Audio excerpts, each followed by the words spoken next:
we're getting started here, and I'm going to try and share it around as I have to every time. So hope you're having a good Sabbath. It's a warm Sabbath that we haven't had in a while. It's been back and forth between cold and stormy weathers, but today is a nice day. Yeah, it was almost too warm in the sense that Brett took Aspen out with some tennis rackets and tennis balls, and they batted that ball back and forth in the street, if that's what you want to call it, in front of our place. And they both got too hot and too sweaty. Yeah, it's a good one. Aspen's going to try and learn how to play tennis. It's not coming up right yet. So keep talking. Keep talking. Yeah. Oh, let's see. What else today? Wow. Now I'm drawing a blank. There we go.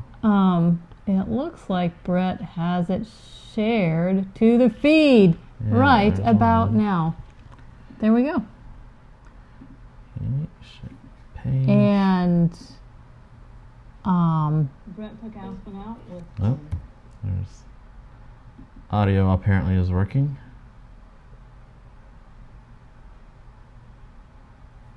It is apparently working. This audio right here is not working so well, though, obviously. Today. All right, it's shared around. So, all right.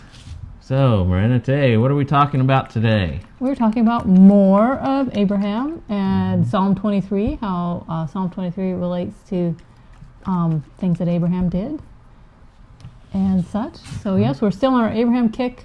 I'm having a lot of fun with that, and I hope everyone else is as well. Yeah. So, what is it about Abraham you keep liking?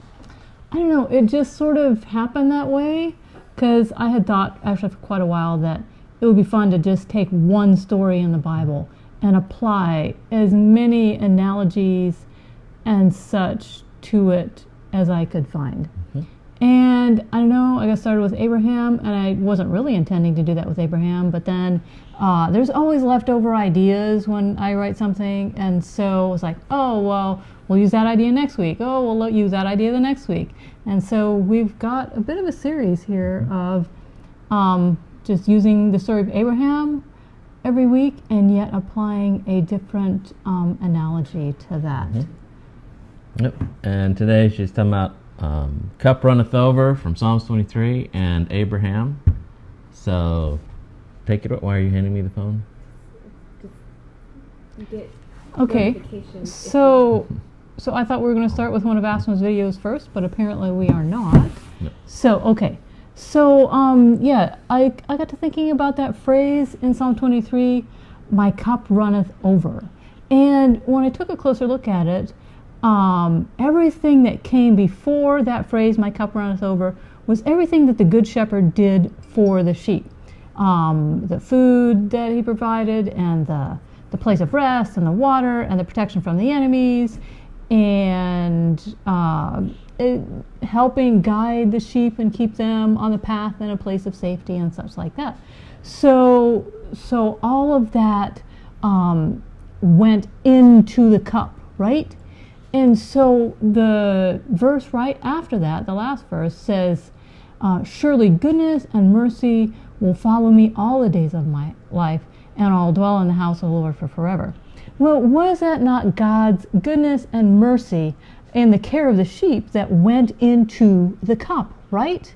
And so that is what is going to overflow out of the cup, right? Is what went into it, therefore that is what has to come out of it.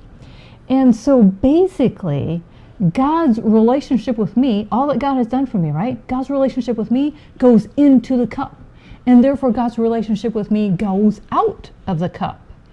And we're going to take a little bit of a closer look at how that works here. Because so basically, isn't that what liquid does once it goes into the cup and then flows back out, right? Once the river overflows, once a pot boils over, once a mop bucket spills, once a toilet overflows, there seems to be no end to that. Have you ever noticed that? You know, like it flows out. What seemed in the cup wasn't even that much.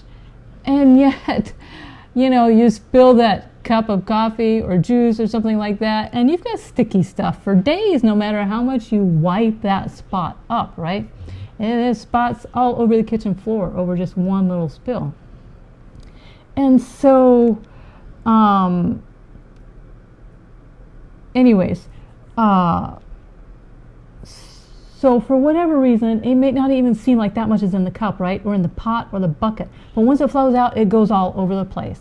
So this is one of those times when an overflowing cup is a good thing. Now, I remember when my oldest son, he was just a little tot, but he decided he was big enough that he didn't have to ask me to pour him a cup of juice out of the pitcher of juice that I had made. And so he'd go over to the fridge and he'd take out this freshly made pitcher of juice, and he'd have his cup sitting there on the floor, and he would start to pour. Well, he couldn't quite manage it, and next thing you know, there was an entire pitcher of apple juice all over the floor. And like I mentioned before, that sticky stuff, it doesn't matter how many times you wipe over it with your wet cloth and mop such, for days you find that sticky stuff all over the floor. And so basically, when our cup overflows, everything around us takes on the flavor of what is coming out of our cup. We're not just to carefully carry our cup around, making sure it doesn't spill. Not with that stuff that God has put in there. That needs to come out. And we aren't just to walk around looking cool, carrying our Yeti cup. Brett got a Yeti cup from the school as a gift when we got here. So, or our Starbucks cup, right? Keeping all the cool for us. Our cup is to be known for what comes out of it. And it is to give glory to God, entirely obliterating the cup itself. So, we often wonder how Abraham actually set out to sacrifice his son, and how very hard that must have been. But God had poured out his goodness and his mercy into Abraham's life, and what went into the cup is now what came out of the cup in clearly massive amounts.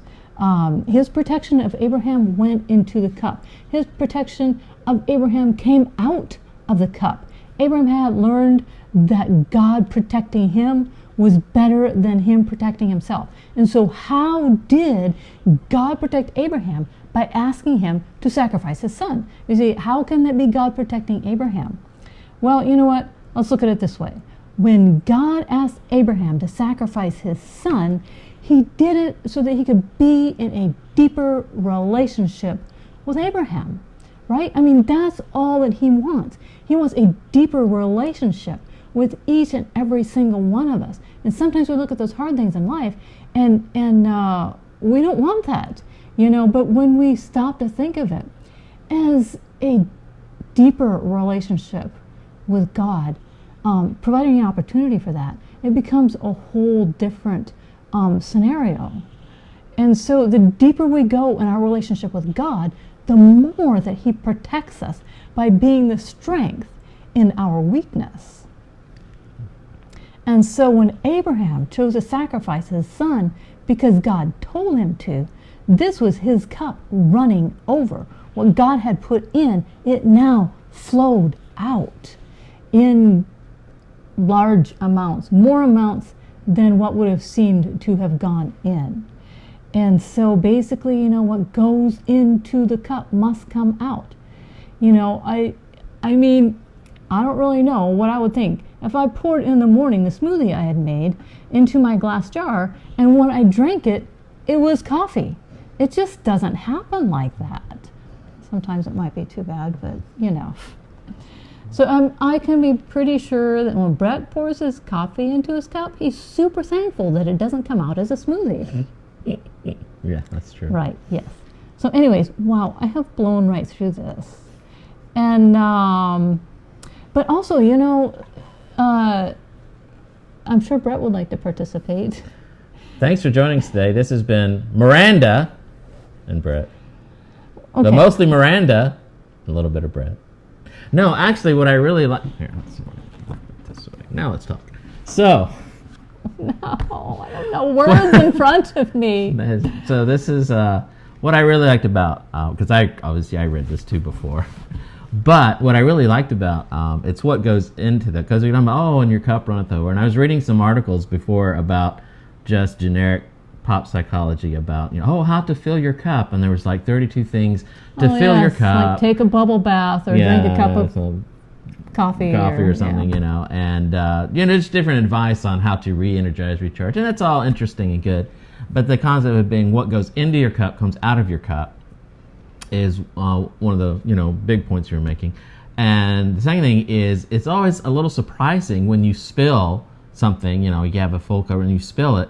How, even though you might think you spilled just a little, how it seems like, oh my gosh, my floor is flooded even though I spilled just a little bit, or it's all sticky and the entire acreage of my floor when I thought it was just a little spot, but I keep finding stickiness everywhere because I spilt my chocolate milk. Or just try spilling that little bit of hot coffee on yourself. I mean, that's one, hot, and two, it always covers way more of your clothing than you would ever think that it would. And so the first thing is, whatever's in your cup is what comes out. And though we were talking about, God filling your cup with the goodness and and that comes over, but whatever's in there, if it's frustration and your cup is filled with frustration, then frustration will pull over. If it's anger, and my anger is full, that's what spills over. Right. Or much like I mentioned in Sabbath school today, that the story of the two worshipers, the parable of the two worshipers. The first guy, the Pharisee, he filled his own cup. He's like, oh God, thank you that I'm not like other men. I'm not like this publican, this taxpayer over here, or tax collector over here, and all this good stuff that I do. I pay my tithe, and I'm not an adulterer, and all this kind of stuff like that. He's filling his own cup with his own good works, and that it's entirely not the same as God filling our cups for us. Yeah, that's more, and I want to come back to what I was saying there, but that is only when I'm filling my own cup. It's almost like somehow we accident or poked a little hole in the bottom and it never fills up, and it just keeps draining out and out, and it's never enough. It's never enough. We constantly have to keep doing more in order to fill it up, and it still never really fills up. Yeah, it's always because, I need more. We are incapable of doing that on our own. And so that's one thing. If I'm trying to it's never enough.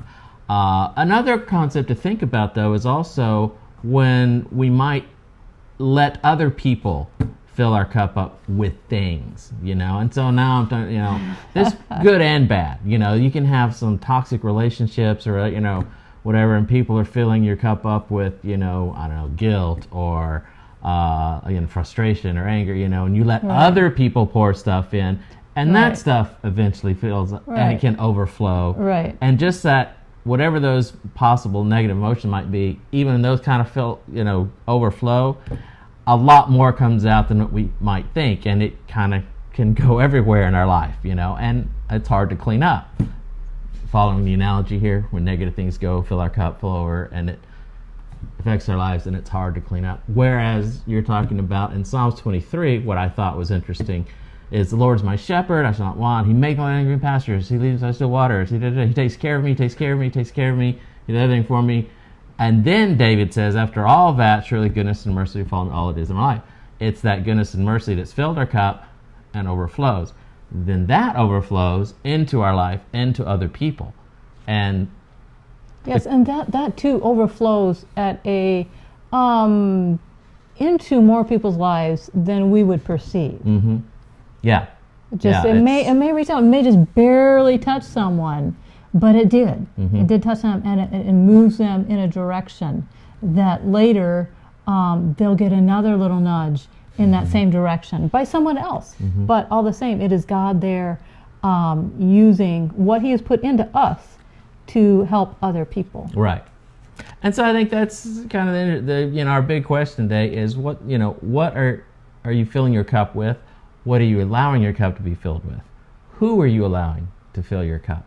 Are you taking the time to, really connect with God, really connect with yourself, really connect with others in positive ways, and that fills your cup and that spills over? Or are we letting other things and life, people life, and those kind of negative things fill us up and fall. Be conscious of what we're filling ourselves or allowing ourselves to be filled up with. Right, because what goes into the cup is our personal relationship with God. Yeah. All this stuff that He has done for us, that is our personal relationship with God, and that's what goes into the cup. It is what comes out, and it flows of the over, cup. and then people, and it's never. That's the fun thing. We're not doing it ourselves. Let God do it. It never goes dry. Yeah, it never There's ends. no hole in the Yeah. bottom running out. Yeah. Instead of us filling up the hole in the bottom running out, God fills us up, and it flows over into everybody else and our lives and everything. And I thought that was a really good point you made about that. I didn't think about the Psalms 23. All that leads up to filling, and then afterwards, surely goodness and mercy follow the rest of my life. It's like, oh, that's the result of all the other stuff. I thought that was good. Yeah, all that goes in is God's goodness and His mercy towards us. Or for my friend in Australia who said Mike Collin was watching, hey Mike, filling your cup with Vegemite. That would be something that would be flowing over the Vegemite for the Australians. Or kiwi. Kiwi would be good too. I like kiwi. I think Vegemite and kiwi are in two entirely separate food groups. Yes, they are, and I can't have either one anymore. Well, why can't you have Vegemite? I thought Vegemite was I like... thought Vegemite was like a salty broth. I'm sorry. We're Americans. We don't know what Vegemite is. Sorry if I'm wrong. We will send our apologies to Australia. Yeah. Down under. I just thought that's what it was. Yes. There, Aspen is holding up Vegemite. Yeah, it looks like a salty food flavoring or broth, basically. It's a spread. You put it It's a on spread. Yeah, it's like for sandwiches. A Vegemite sandwich, I guess. Anyway, so I thought that was fun. But so again, and it's a really good thing for us to check every day and throughout the day what's filling us up. Because that's what's going to flow out. Mm-hmm. Yeah. So, that was a good, that was a really good point I thought you'd made. And you made it in Sabbath school too. That was good. Just so happens that since my thoughts are pointed in that direction, I can, what other people say, it's going to be related to what, I've looked at. Yeah. So today is, or this weekend's Alumni Weekend here in Keene, Texas, Chisholm Trail Academy. And I just thought it was this real meta experience because I was at Mount Pisgah Academy, and my academy teachers went to Chisholm Trail Academy, and I had them as academy teachers, and then I worked with them as an academy teacher myself in an academy, and now I'm here in Texas teaching in an academy that they went to, and my daughter's going to the academy that they went to academy at and that I'm now teaching at. And somehow this is all very meta, and I don't know, but it's pretty interesting. But the Johnson, who Miranda's worked with as well. Mm-hmm. Edwin and Stephanie Johnson are here. So. I wonder if they went to elementary school here as well. I don't know. Well, if they did, we were in town at the same time. Oh, that's right, because you were here I was here in 6th true, grade, so yeah. Yeah, I think they're camping at Keene Campground. Oh no, wait! When I was in 6th grade, they were older than me, so they would have been in the academy. In the academy, yeah. Wow.